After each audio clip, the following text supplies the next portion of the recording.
Drawing improvements. ZW3D 2024 has optimized the drawing module in many aspects.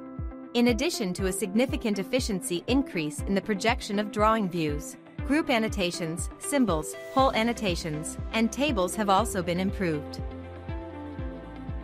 First of all, in the design process, many engineers are accustomed to substituting attributes such as tolerances in the sketches, so, take this template as an example. We first do some basic dimensioning, then we right-click on the annotation and find properties.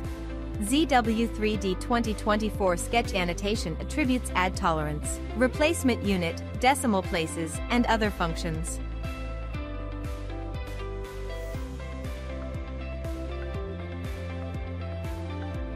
What's more, these dimension properties can be inherited into drawings.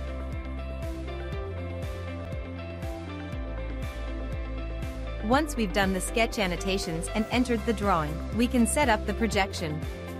In this way, the information marked in the sketch will be completely inherited in the drawing.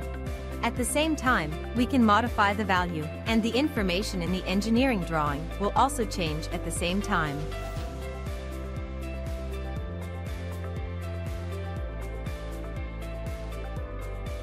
In addition, ZW3D 2024 also improved the group annotation function in the engineering drawing module.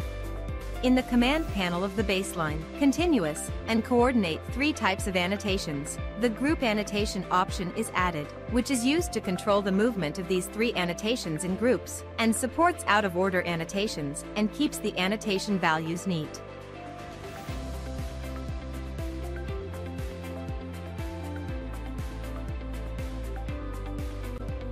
The annotation with A with dogleg can adjust its position in 4 directions, up and down, left and right.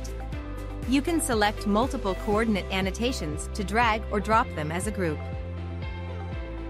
Next, you can see that in addition to the cleaner style of the whole annotations, the Merge the Same ID option in the whole tables is also added. The same ID can be used for holes of the same size, and the number of holes in each row can be counted. Overall, the drawing module in ZW3D 2024 has a comprehensive improvement compared with the previous version, in terms of efficiency, functionality, and ease of use.